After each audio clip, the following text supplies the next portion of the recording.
और इसलिए स्त्रियां अपने पतियों को खूब खिलाती हैं। क्यों?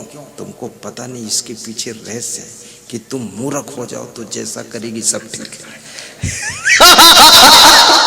खूब खाते रहो, मूर्खानंद बनोगे। तुम सोचते हो बहुत प्रेम कर रही, अरे मूर्ख बना देगी। मत खाना ज्यादा, बिल्कुल नहीं, बस कम खाना। और जो स्त्रियां चाहती मेरा पति बहुत बुद्धिमान हो, हाई टेक मेमोरी हो उसकी, तो अपने पति को कम खिलाना, बस कम खिलाना। कम खिलाने का मतलब ऐसा नहीं भूखों मार डालो, हफ्ते में एक दिन खिलाओगी मर जाएगा बेचारा। यानी रोज कम खिलाओ, एक रोटी बस, शाम को फिर एक रोटी, बीच में दोपहर में थोड़ा सा गाजर है, अमरूद है, मूली है, सलाद है, नमक मिर्ची डालकर लीजिए, हरी मिर्च डालकर। दोपहर का यही नाश्ता। सुबह तो डायरेक्ट भोजन लीजिए, और बासी भोजन खाइए तो बहुत फायदा करेगा। बासी भोजन खाने से शुगर नहीं होती है, ये अभी रिसर्च हुआ है। शुगर भी नहीं होगी और महिलाओं को दुख भी नहीं होगा। ये शाम को बना देंगी और सुबह ठंडी में स्नान की जरूरत नहीं, बासी खाओ, बहुत फायदा होगा। कुछ तो इनका भी काम करके जाऊंगा। कल से तुम बासी खाओगे, ये मेरा नाम लेंगी, जय हो असंग देव की। निपट गए ये लोग। रोज सुबह 7 बजे चूल्हा जलाना पड़ता था, झंझट खत्म हुआ। और जितनी मोटी रोटी खाओगे बीमारी कम होगी। मोटी, थोड़ा सा मोटी रोटी हो। मोटी ऐसी भी नहीं कि स्कूटर पहिया जैसी मोटी, थोड़ा मीडियम आकार की रोटी। और वो हाथ से ऐसे ऐसे करके बनाती ना महिलाएं, उसको क्या बोलते रोटी को? हैं? तुम आओ ना इधर, बताओ।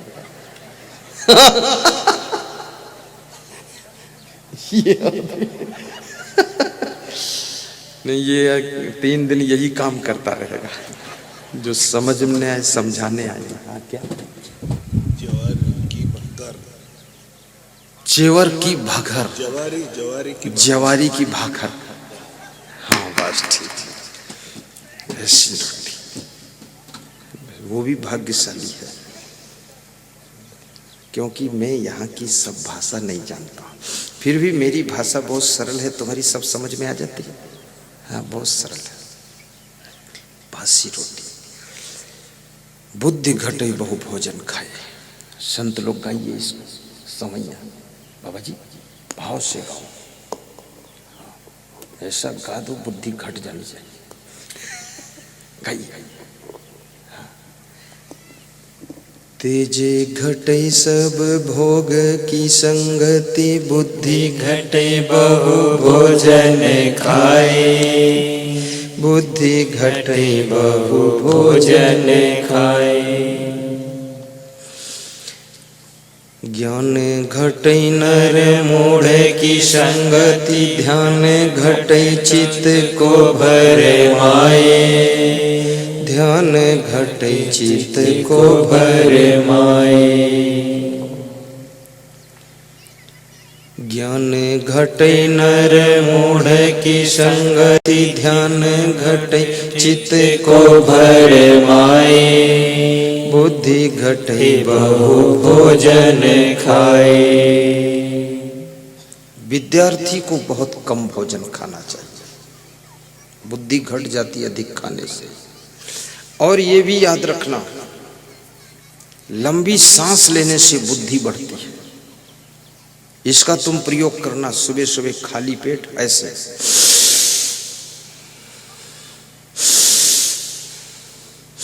और लंबी सांस बैठकर लोग कपालभाति करो। ये बाबा रामदेव सिखाते ना कपालभाति, पेट को अंदर खींचना, बाहर फेंकना, अंदर खींचो बाहर। बाबा रामदेव तो पेट को ऐसा घुमा भी देते हैं, लेकिन रामदेव जैसा तुम मत पेट घुमाना, तुम्हारी आंतें भी फंस जाएंगी।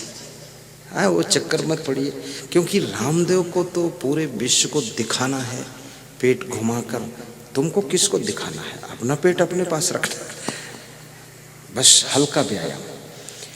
तो कुछ मत करो, सुबह सुबह थोड़ा दौड़ दिया करो, कपाल भाती भी हो जाएगी, पेट भी सब घूम जाएगा। और दौड़ना संपूर्ण व्यायाम है सुबह सुबह। और महिलाएं अपनी छत के ऊपर तेज चाल में चला करें।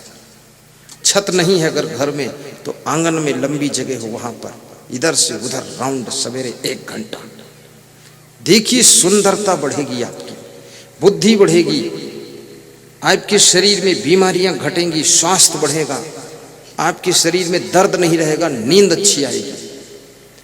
और यदि चाहते हो कि बीमारी आए ही ना, तो इसके लिए नंगे पांव भी चला करो, नंगे पांव। तो आपको सर्दी जुकाम बुखार लकवा पकवा कुछ नहीं, शुगर वुगर सब खत्म, नंगे पांव। और फिर भी शुगर हो गई हो तो श्री चीवन आयुर्वेद कंपनी की दवा शुगर फिट मिल रही है, उससे शुगर खत्म हो जाएगी 3 महीने में। एक आदमी को 400 डिग्री पे शुगर थी, 3 महीने खाया तो नॉर्मल हो गई। लेकिन यदि बिना दवा ठीक हो जाओ तो ज्यादा अच्छा है। जोर से हंसा करो, इससे बुद्धि का स्मरण बढ़ेगा और साथ साथ में आपके शरीर में रोग नहीं आएंगे। हंसने से एंडोर्फिन्स केमिकल बनता है, जिस केमिकल के द्वारा शरीर में रोगों से लड़ने की शक्ति पैदा होती है। आपका शरीर बीमार नहीं होगा, बस हंसना है रोज। इसमें कितने लोग बैठे जो 20-20 साल तक हंसे ही नहीं, न जाने कहां फंसे हैं। हंसे क्यों नहीं? आखिर कहीं फंसे हैं, कोई बुराई में फंसे हैं, कोई लफड़े में फंसे हैं, वही नहीं हंसेंगे। हाँ, हमारे साथ में एक भगत का बच्चा आया कि 10-20 दिन रहूंगा। तो 2 दिन बाद उसको मैंने देखा कि वो हंसता कम है। तो हमने कहा क्यों नहीं हंसते? तो दूसरा एक बच्चा था, बोला ये पुड़िया खाता इसलिए नहीं हंसता। हाँ, पुड़िया में फंसे तो कैसे हंसे? अब उसके अंदर डर है, भय है, पकड़ा जाऊंगा तो गुरुजी क्या बोलेंगे, रखेंगे भी नहीं। जब जब तुम गलत करोगे, गलत सोचोगे, भावना गलत होगी, कर्म गलत होंगे, आदतें गलत होंगी, आपकी हंसी की मृत्यु हो जाएगी। और बिल्कुल निर्मल मन होगा, लफड़ा कुछ भी नहीं करोगे तो खुली हंसी आपको सड़क पर भी आ जाएगी। मैं हांगकांग गया तो वहां जोर से हंसा, तो वहां के लोग बोले इतना जोर तो यहाँ कोई हंसता नहीं। तो हमने कहा यहाँ सारा आदमी फंसता है, इसलिए क्यों हंसता? हाँ, हंसना जरूरी। और ये हंसी ऐसे नहीं आएगी कि मैं लाख बार कहूं तुम हंसो हंसो हंसो, कभी नहीं हंस पाओगे। जब तुम्हारा मन भावना ठीक होगी, बस हंसी आ जाएगी। बचपन में तुम्हारे पास में क्या था? कुछ नहीं था। 5 साल के थे, खूब हंसते थे, ही करते थे, जहां देखो वहां आप खीसे काटते रहते थे। अब हुआ क्या? अब दुकान भी है, मकान भी है, गाड़ी भी है, लाड़ी भी है, सब कुछ है, इतना पेंट शर्ट एक्टिंग सिटिंग सब कुछ है, लेकिन हंसी क्यों गायब हुई? क्यों गायब हुई? और जो आदमी हंस नहीं सकता, जो आदमी खुश नहीं रह सकता, जो आदमी प्रसन्न नहीं रह सकता, उससे ज्यादा गरीब और कौन हो सकता है? बहुत गरीब आदमी। ये तो संसार निश्चित है एक दिन छूटेगा, घर भी छूटेगा, शरीर भी छूटेगा, परिवार छूटेगा, भाई बहन सब छूटेंगे, सबकी मृत्यु होगी, अपनी भी मृत्यु होगी। कबीर साहब कहते हैं ये न जाने हम हूं मर जाएंगे। कबीर साहब कहते हैं दूसरे मर गए उनके लिए रोते हो, तुमको ये नहीं जानते हो कि हम भी मर जाएंगे। अपनी मौत का ख्याल करो। तुम कहाँ चिल्लाते हो, करते हो मजा करते कबीर साहब। ये न जाने हम हूं मर जाए, टका 10 बढ़े और ले खाइबे। कबीर साहब कहते क्या लालच में पड़े हो? कहते 10 टके और बढ़ जाए तो कुछ और समोसा खा लो। अरे बहुत खा लिया समोसा। कोई खाने की चीज भी तुमको लालच न दे सके, आकर्षित न कर सके, तब समझ लो तुमको जिंदगी जीने की कला आ गई।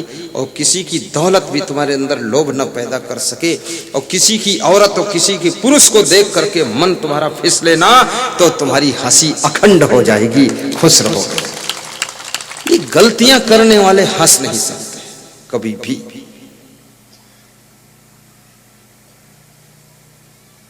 जो खो गया है उसको भूल जाइए, जो बच गया है उसका सदुपयोग कीजिए, जो और जरूरत है उसके लिए परिश्रम कीजिए, प्राप्त कीजिए। और परिश्रम से भी नहीं प्राप्त हो रहा है तो उसका भी त्याग कीजिए, और जो है उसका आनंद लीजिए। और हंसी खुशी तभी रहेगी जब तुम संतुष्ट होगे। आज का आदमी ना तो पत्नी से संतुष्ट, न पति से संतुष्ट, न बेटा से संतुष्ट, न भाई से संतुष्ट, न माँ बाप से संतुष्ट, न सास ससुर, न ससुराल से संतुष्ट, न पड़ोसी से संतुष्ट, और न तो समधि से संतुष्ट, न दामाद से संतुष्ट। तो खुश कैसे रहो? संतुष्ट होना पड़ेगा। तुम्हारे जैसे लोग बन नहीं सकते, तुम्हारे जैसे लोग हो नहीं सकते, तुम जैसा चाहते हो वैसा ये सब रह नहीं सकते। थोड़ा अपने आप को भी समझाना सीखो, और बार बार शिकायत करना भी बंद कर दो। दाल में नमक ना हो मत कहो, उसी में सब्जी मिला के खा लो, क्या फर्क पड़ता, आखिर पेट में जाके सब मिल ही जाएगा। महीने भर में मैं भोजन करता हूँ, महीने में कम से कम 7 दिन या तो सब्जी में नमक गायब होगा या दाल में गायब होगा। और रोटी भी कभी कभी ऐसी गोल आती जैसे पृथ्वी गोल है, और कभी कभी ऐसी आती है जैसे हांगकांग शिकागो का नक्शा कटा हुआ है। अरे छोड़ो बकवास, एक रोटी खाना है इसमें, बस उसी में ले लो, खा लो, सेटिंग हो गई सब। और जिह्वा को भी जीतना है, आंखों को जीतना है। ये आंखें बड़ी चंचल हैं, इधर उधर सब देखना चाहती हैं। नहीं देखन की चाह है, नहीं सूंघन की चाह, नहीं स्पर्श की चाह है, केवल तन निर्वाह। थाईलैंड में हमें जाने का मौका मिला, वहां लोगों ने कहा ये देख लो वो देख लो। तो मैं गाड़ी में सो जाता था, तो हमारे संतों ने कहा सो जाते गुरुदेव को देखते नहीं। हमने कहा नहीं देखन की चाह, नहीं सूंघन की चाह, सब वही पहाड़ है, वही सड़क, वही पेड़ पौधा, वही लफड़ा, वही नालायक, सब जगह है, कुछ नया नहीं है। खाली नाम बड़े, दर्शन थोड़े, ऊंची दुकान, फीके पकवान, सब वहाँ वही मकान, कुछ नहीं है। सब मैं देख लिया, 7-8 देशों में गया हूँ। तुम जहाँ रहते हो वहीं ठीक ठाक रहो, अपने पड़ोसियों के साथ सही ढंग से रहो, अपने पति पत्नी के बीच में ठीक ढंग से रहो, तो ये आपका ह्यूरा सेनाट वार भी कोई स्वर्ग से कम नहीं है। बहुत अच्छा लगा। लोग बोलते हैं अमेरिका देखो, कुछ अमेरिकन कुछ नहीं, फालतू का। वहाँ भी चोर चंडाल बेईमान सब है, चालान सब उसी तरह का लोग है, सब कोर्ट कचहरी पुलिस लफड़ा सब ऐसा ही। चलना संभल संभल के माया नगर यही है। स्वभाव को सुंदर बनाओ। गालियां बकोगे, जिसको गाली दोगे फिर बात को आपको टेंशन होगी, जिसको सताओगे बात को आपको चिंता होगी, पश्चाताप होगा। इसलिए अपनी पत्नी को भी कभी गाली नहीं देना चाहिए, कोई फायदा नहीं जबान बिगाड़ने से, क्योंकि वो सुधरेगी तो है नहीं। सुधरेगी इसलिए नहीं क्योंकि वो सुधर नहीं सकती है, और सुधर इसलिए नहीं सकती है क्योंकि अब सुधरने की गुंजाइश नहीं है।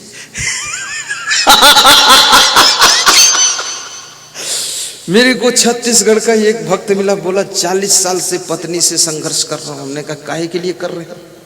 बोले साफ सफाई सिखाता हूँ, साफ सफाई रखती नहीं। तो हमने कहा 40 साल जब बिना साफ सफाई रह लिए, संघर्ष कर लिए, फिर भी नहीं साफ सफाई सीख पाई, सुधरी नहीं, तो आप लफड़ा खत्म करो, वही गंदगी खा लिया करो। आखिर 40 साल खा चुके।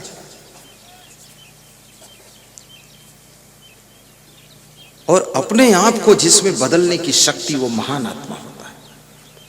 आप रीडिंग कीजिए अपनी जिंदगी को, लाइफ को, कि मेरी वाइफ मेरे से दुखी क्यों रहती है। मैं दारू पीता हूँ क्या इसलिए दुखी है? मैं पान तंबाकू खाता हूँ क्या इसलिए दुखी है?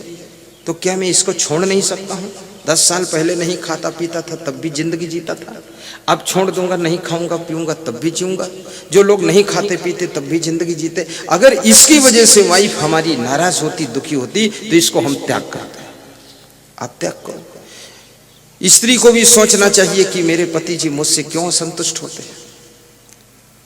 अब तुमने माथे का पसीना पोंछा और उसी हाथों से आटा मार दिया, और पति देख रहा है, वो असंतुष्ट होता है, कहता हाथ धो, तो तुम कहते हो पानी उधर भी पानी इधर भी, फर्क क्या पड़ता है? हाँ, पसीना भी तो पानी है, लेकिन ये पसीना गंदा है, वो पानी लो नल का, सफाई कर लो, क्या फर्क पड़ता है? किसी के अंडर में रहना सीखो, सिलेंडर में रहना सीखो। हमारे गुरुजी ने उनको एक कांच की शीशी धोने के लिए दिया, तो धो करके लाए ठीक से। हमारे गुरुजी जो है बहुत ही सहनशील, गंभीर, विनम्र, बहुत मेहनती संत है, अभी भी धो कर लाए तो उनके गुरु ने उसको सूंघा, बोले गंध आ रही है, फिर से धो। तो फिर धोया, मिट्टी डालकर रगड़ रगड़ कर धोया, और फिर 10 मिनट बाद लाए तो फिर सूंघा गुरु ने, फिर बोले अभी गंध आ रही है। तो फिर जाकर गर्म पानी करके उसमें साबुन डाल के फिर कपड़ा से रगड़ रगड़ कर धोया, फिर दिया, बोले गंध अभी भी आ रही। तो बोले फिर धोऊंगा अभी इसको। तो उनके गुरु ने कहा अब तुम मत धो, थक जाओगे, ऊब जाओगे, परेशान हो जाओगे, अब रहने दो, रख दो। तो उन्होंने कहा हम इसको जिंदगी भर धोएंगे, हम ऊबेंगे नहीं, हमको तो गुरु की आज्ञा माननी, इसमें क्या लफड़ा हमको, हम शीशी ही धोते रहेंगे। तो फिर धोने गए, तो वो पानी से गर्म करके फिर धोया रगड़ के, और फिर लाए तो उनके गुरु ने सूंघा, बोले अब ठीक है, गंध नहीं आती, रख दो। फिर 6 महीने बाद बताया, बुलाया, बोले तुम्हारी धोई शीशी तो 2 बार में साफ हो गई थी, लेकिन मैं तुम्हारी परीक्षा ले रहा था कि तुम उबोगे डूबोगे क्या करोगे, लेकिन तुम्हारे पास बहुत धैर्य है, बहुत श्रद्धा है, इसके लिए तुम्हारा नाम हम क्षमा साहिब रख रहे हैं, तुम क्षमा हो। ऐसा कार्य करने में हमारा मन ऊबना नहीं चाहिए। और संतुष्ट, आप अपनी पत्नी में अगर संतुष्ट हैं तो घर की उलझन आधी कम हो जाएगी। आप अपने पति में संतुष्ट हैं तो आधी उलझन कम हो जाएगी। आप बेटे से संतुष्ट हो गए तो 25% उलझन और खत्म हो गई। अब संतुष्ट होने के लिए दुनिया में तुम्हारे जैसा कोई नहीं है, तुम्हारे जैसा केवल तुम ही हो। हर व्यक्ति इस दुनिया के अंदर बेजोड़ है, किसी का जोड़ा लग ही नहीं सकता है, आज तक नहीं लगा। कबीर साहब जैसा कोई दूसरा संत कबीर साहब जैसा आज तक नहीं हुआ जो जोड़ा लगे। स्वामी महावीर जैसा दूसरा संत नहीं हुआ जो जोड़ा लगे। मेरे गुरु जैसा मैं नहीं हूं, जोड़ा कहां लग सकता है? तुम तुम्हारे पिताजी जैसे नहीं, उससे भी जोड़ा नहीं लग रहा है, तो पत्नी के साथ तुम्हारे ऐसे कैसे? सब बिलक बिलक प्रतिभाएं हैं, अलग अलग आत्माएं हैं, अलग अलग कर्म उनके हैं, संस्कार हैं, अलग अलग उनका भाग्य है। इसलिए याद रखना, तुमसे कुछ अलग हट करके भी करें तो भी अपने मन को समझा लेना और उनके साथ अपने सेटिंग बिठा लेना, तो सुख मिलेगा।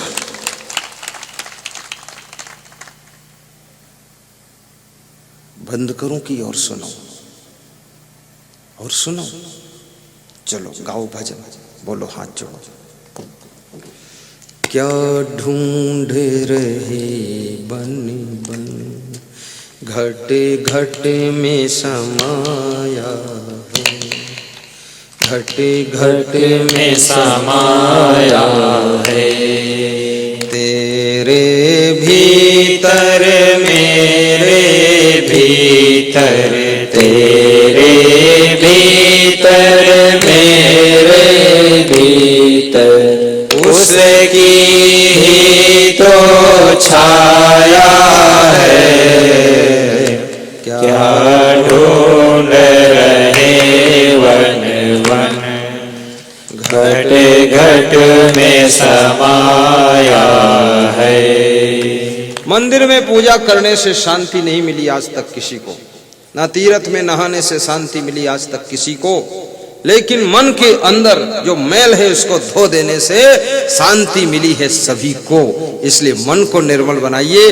तीर्थ में डुबकी मारोगे शरीर शुद्ध हो सकता है, लेकिन जब सत्संग के तीर्थ में डुबकी मारोगे तो तुम्हारा मन शुद्ध हो सकता है, तब शांति मिलेगी। देवरानी जेठानी में बंटवारा हो जाए।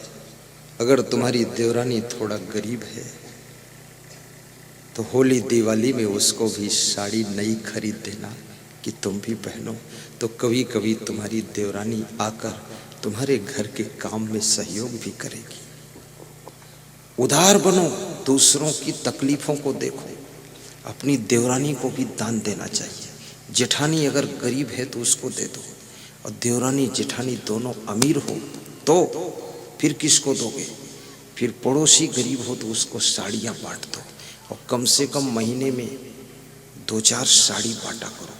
अपने पति से कह दो कुछ दो न दो, लेकिन साड़ियाँ हर महीने 4-6 नई लाओ, और तुम नई पहनो, पुरानी दान करो। पुराना उराना कुछ नहीं, सब ठीक है, पुराने से भी गरीब का काम चल जाएगा।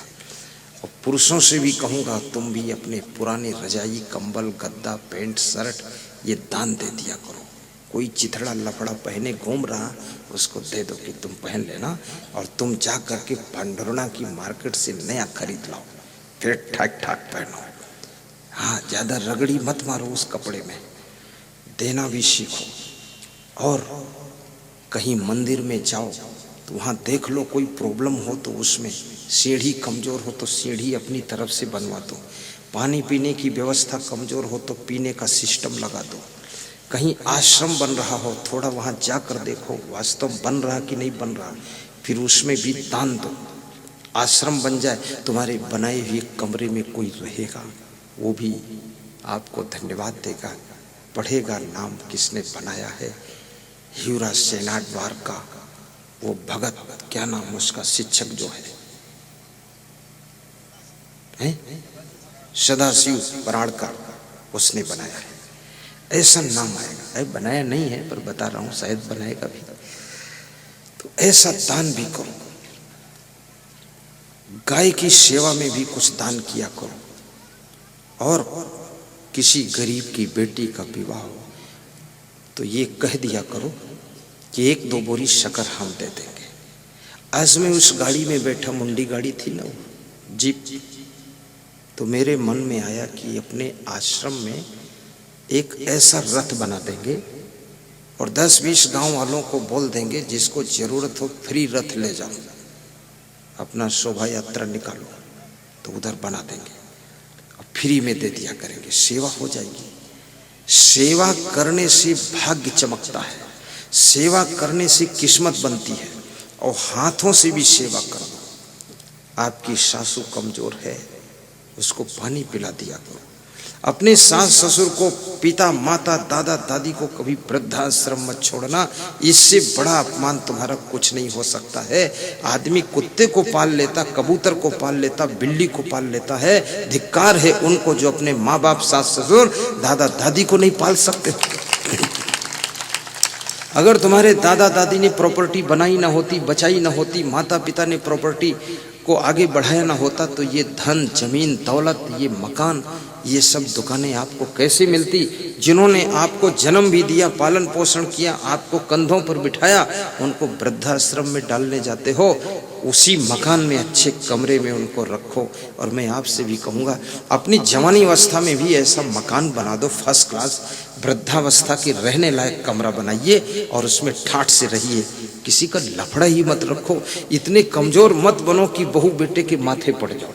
आप अपनी सेटिंग, विदुर जी ने कहा है कि बचपन में वह काम करो जिससे जवानी डिस्टर्ब ना हो, और जवानी में ऐसे कार्य कर डालो जिससे बुढ़ापा आनंद से बीते, और बुढ़ापे में वे सब काम कर लो जिससे हंसते हंसते मर सको, और मरते समय ऐसी सोच रखो जिससे अच्छी जगह जन्म ले सको। ये विदुर जी समझा रहे हैं। और जिंदगी भर चकई के चकधुम, मकई के लावा, तिकड़े तिकड़म बनाते हो, तैयार नहीं कर पाते। सब सेटिंग कंप्लीट करना चाहिए। और विदुर कहते हैं, दिवसे नयो तत् कुर्यात एन रात्रौ सुखम बसेत, अष्टमासेन तत् कुर्यात एन वर्षा सुखम बसेत। पूर्वे वयस तत्कुर्यात एन वृद्धा सुखम वसेत यावत जीवेन तत्कुर्यात एन प्रेत्य सुखम वसेत। अर्थ बताऊं कि समझ गए तुम? बता दूं? बता देता हूं, बताने के लिए ही तो आया हूं। तुम अर्थ वर्थ कहाँ चक्कर में पड़ोगे? तो मेरा काम है, गाय का काम है दूध देना, फूल का काम है खुशबू देना, सूरज का काम रोशनी देना, और मेरा काम है प्रवचन में सब क्लियर कर देना। हाँ, अब श्लोक मैं बोलूं अर्थ तुमसे पूछे तो उल्टे काम। तुम कहाँ श्लोक याद करोगे? तुमको तो अपनी पत्नी का नाम गीता देवी ही याद रहे वही बहुत है, और ये श्रीमद् भागवत गीता साहिब बंदगी। दिवसे नयो तत्कुर्यात, दिन भर में वह काम करो जिससे कि रात में सुख से सो सको। बहुत बड़ी बात है। दिन की गलती रात को नींद को भंग करती है, और गर्मी सर्दी के 8 महीनों में वो कार्य पूर्ण करो जिससे कि वर्षा के 4 महीने प्रेम से रह सको। छत टपकनी नहीं चाहिए। 8 महीने का वक्त मिलता है कि अपना मकान ठीक करो। 8 महीने में ऐसे कार्य कर लो, अगर 10 दिन वर्षा होती रहे तो भी आपके घर में कोई प्रकार की कमी न रहे। ऐसा बाथरूम बनाइए। खेतों में सड़कों पर फ्रेश होने मत जाइए, कीचड़ है, मच्छर है, गंदगी है। अपने घर निर्माण के साथ ही बाथरूम का निर्माण कीजिए, तो उसमें खर्चा भी कम आता है, दीवारें कम लगती है। बहुत सुंदर लेट बाथ बनाइए, बहुत सुंदर किचन बनाइए, ताकि महिलाओं को भोजन बनाने में सुविधा रहे। बेडरूम आपका ऐसा सुंदर हो, ऑक्सीजन मिलनी चाहिए आपको। और साथ साथ में अपने द्वार पर तुलसी का पौधा जरूर लगाइए। अपने कमरे में रात को गमले में तुलसी के पौधे को रखिए। तुलसी का पौधा ऑक्सीजन हमेशा देता है, और उससे आपकी बुद्धि का स्मरण बढ़ेगा। एंटीबायोटिक उसमें होती है, आप बीमार नहीं होंगे। और तुलसी, पंच तुलसी की 5 बूंद से लेकर 10 बूंद तक सुबह सुबह पानी में डाल करके अगर पी लो, 1 गिलास पानी में डालकर, शरीर में रोगों से लड़ने की सामर्थ्य पैदा होती है। पंच तुलसी आती है, यहाँ भी श्री जीवन आयुर्वेद की दुकान पर मिल सकती है शायद। सर्दियों में अवश्य पीना चाहिए उसको। और तुलसी का पौधा ताजी ऑक्सीजन देता है। अपने कमरे में रख लो, सुबह निकाल के बाहर रख दो, उसको धूप लगनी चाहिए, अन्यथा सूख जाएगा। और कभी कभी थोड़ा बदन खोल करके मर्यादा से सूरज की धूप डायरेक्ट तुम्हारी त्वचा पर लगनी चाहिए। इससे त्वचा के रोग नष्ट होते हैं, चर्म रोग नष्ट होते हैं। इससे आपकी बुद्धि का स्मरण भी बढ़ता है। विटामिन डी आपके दिमाग को मिलेगा, बहुत बड़ा फायदा होगा। जिसके शरीर में धूप नहीं लगेगी उसकी हड्डियां कमजोर हो जाती हैं, और जिसके शरीर में, याद रखना, मिट्टी नहीं छुएगी उसका शरीर स्वस्थ नहीं रहेगा। इसलिए थोड़ा मिट्टी भी छूनी चाहिए कभी कभी।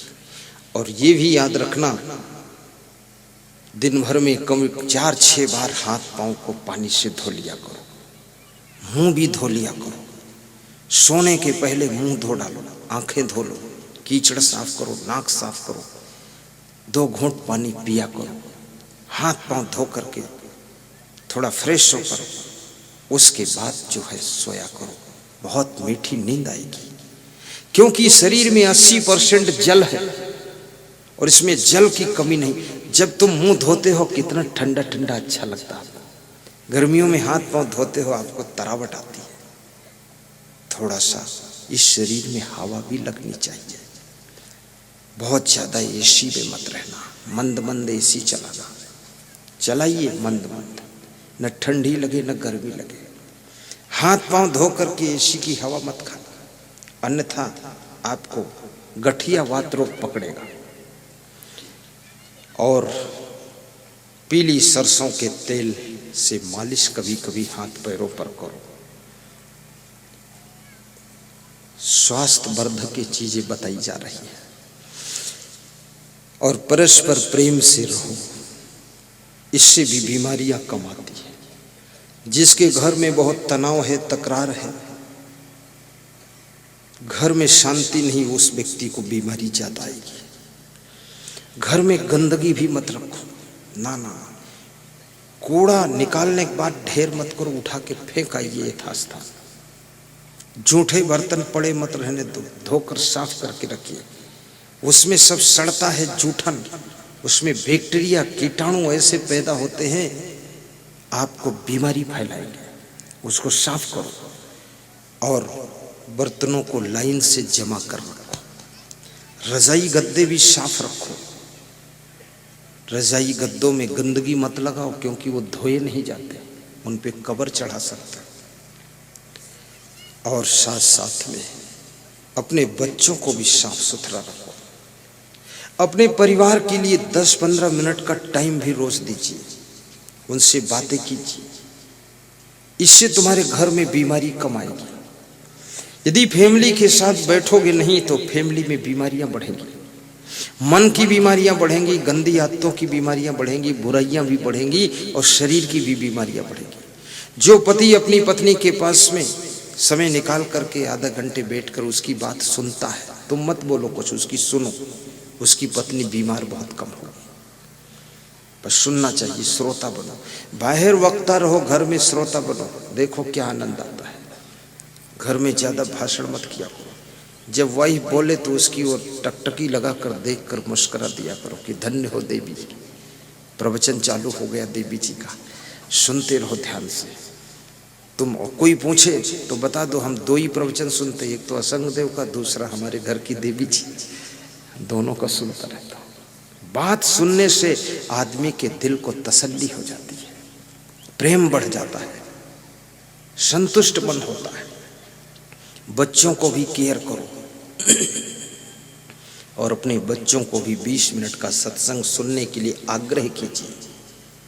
ये 20 मिनट का प्रवचन जो 9 बजे रात को टीवी में आता है 9 से 9:20 तक, या यूट्यूब में 20 मिनट सुन लो, तो आपके बच्चों के संस्कार बदल जाएंगे, विचार बदल जाएंगे, स्वभाव बदल जाएगा, चरित्र सुधर जाएगा और आपके बच्चे नहीं रहेंगे, वह बचपन में ही जवानों जैसा अनुभव प्राप्त कर लेंगे। इसलिए बच्चों को भी सुनाइए। अष्टमासेन तत्कुर्यात् एन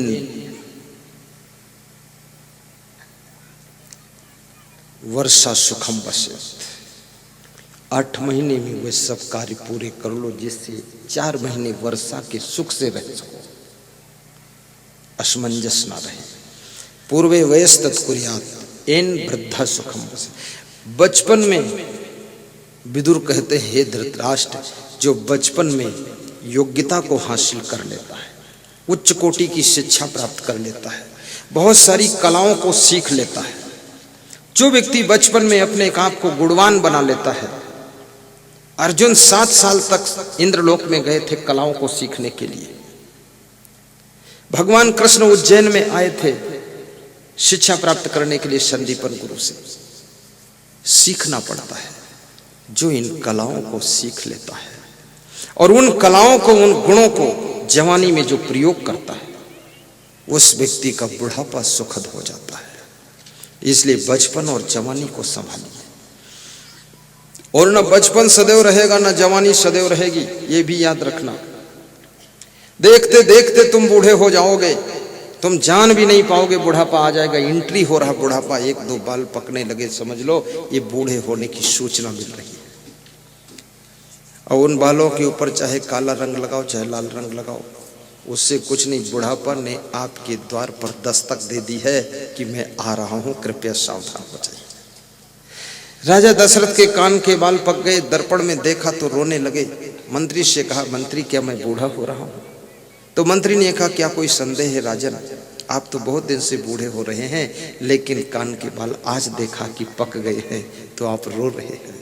ये बुढ़ापा, और बुढ़ापा एक ऐसी असमर्थ अवस्था है कि आप बहुत कुछ नहीं कर सकते।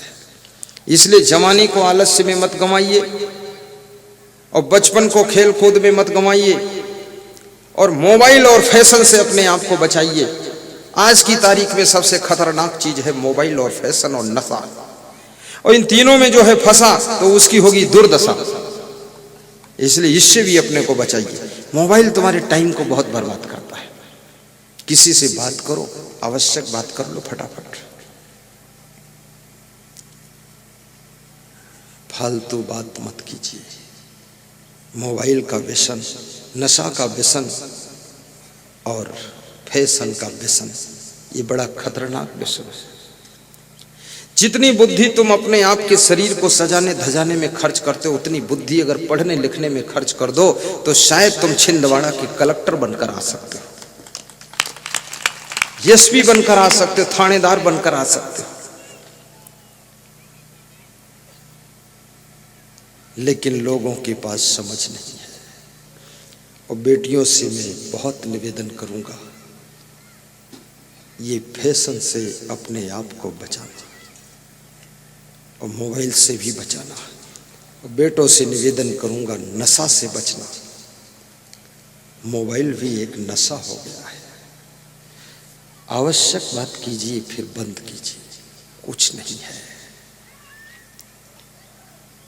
संसार में अगर तुम धनहीन हो गए तो रिश्तेदार भी छोड़ देंगे, और बुद्धिहीन हो गए तो पूरी दुनिया छोड़ देगी, और चरित्रहीन हो गए तो आपका सम्मान समाप्त हो जाएगा, और यदि गुणहीन हो गए तो आप जीवन में कुछ कर भी न सकोगे, और यदि याद रखना आप विवेकहीन हो गए तो जीवन में कभी सुख न पा सकोगे। इसलिए विवेकवान धनवान भी बनना है। जब तुम्हारे पास में धन नहीं रहता है तो रिश्तेदार शादियां भी तुम्हारे यहाँ नहीं करना चाहते। अभी हरियाणा में एक जगह में गया तो एक सज्जन ने बताया कि हमारे घर में तो शादियां बंद हो गई। हमने कहा क्यों बंद हुई? बोले धन नहीं, जमीन नहीं है, शादी बंद है, सब लड़के खाली बैठे। बेटी का विवाह भी कोई करना नहीं चाहता है, बड़ी मुश्किल आ गई। इसलिए इतने धनवान बनो कि आपके बच्चों की शादियां तो न रुके। इतना संपन्नता होनी चाहिए। दारू पी पी करके सब कबाड़ खाना बना दिया, नशा में पड़े हो। क्यों भविष्य बिगाड़ रहे हो अपने घर की संतानों का? क्यों सम्मान खो रहे हो अपने पूर्वजों का बनाया हुआ? क्यों प्रॉपर्टी नष्ट कर रहे हो अपने बाप दादों की? कम से कम नया कुछ बना ना सको तो जो पुराना बना है उसको बचा तो सको, और वो उसको बचा सको, अपने को बचा सको तो समझ लो कुछ समझ है तुम्हारे पास में। कभी शराब ना पीना, आलस्य में भी समय मत गंवाना। संत महात्मा बन जाओ तो उसमें भी मेहनत करो, बुद्धि से काम करो। कितने साधुओं का टाइम पास हो रहा है खाली, बस कपड़ा लपेटे कमंडल लिए घूम रहे मूर्खदास। उनसे पूछो लक्ष्य क्या है? बोले लक्ष्य इतना ही है कि बस भोजन भंडारा हो जाए बस।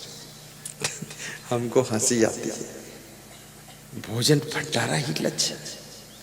लक्ष्य ये बनाइए संत जीवन तो फ्री होता, स्वतंत्र होता है।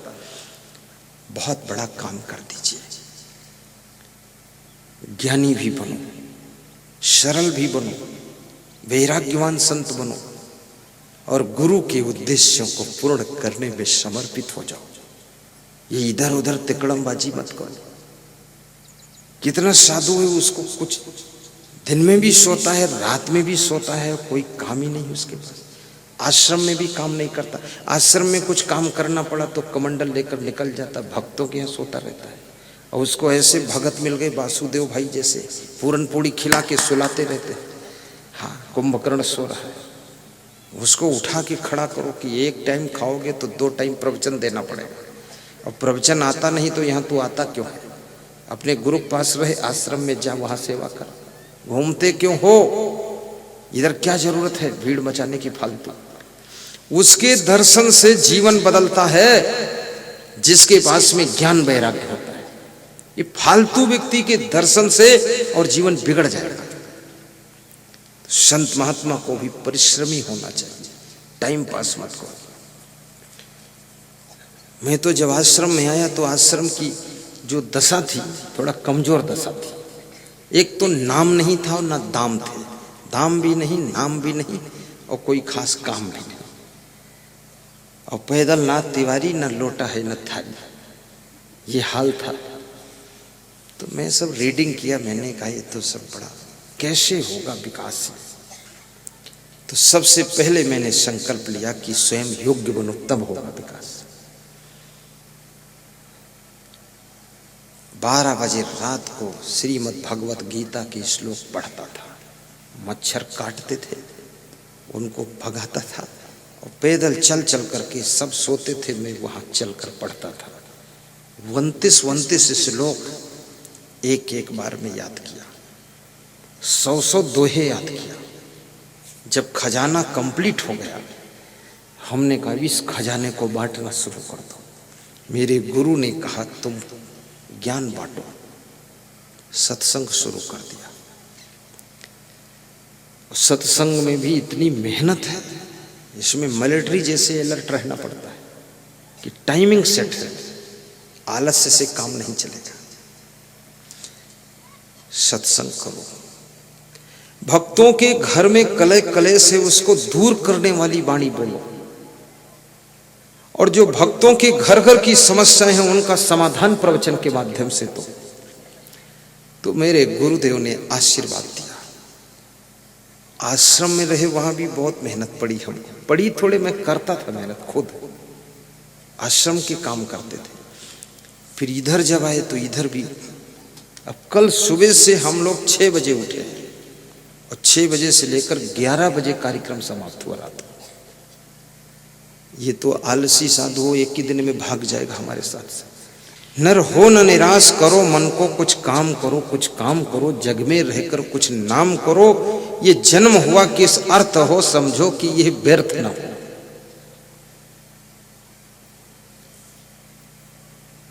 आपके घर की उन्नति भी हो ऐसी मैं शुभकामना करता हूं, और आपकी प्रसन्नता निरंतर बढ़ती रहे ऐसा अपने गुरु से आशीर्वाद मांगता हूं। और आपके घर की नारियां नारायणी के रूप में घर की शोभा बढ़ाएं। आपके घर के पुरुष सब नर के रूप में नारायण बनकर के रहें। आपके बच्चे ब्रह्म जैसे बनकर आंगन में खेलें, और आपके घर की बहुएं देवी के समान घर की शोभा बढ़ाएं। ऐसी शुभकामनाएं करता हूं और सत्संग को विराम दूंगा।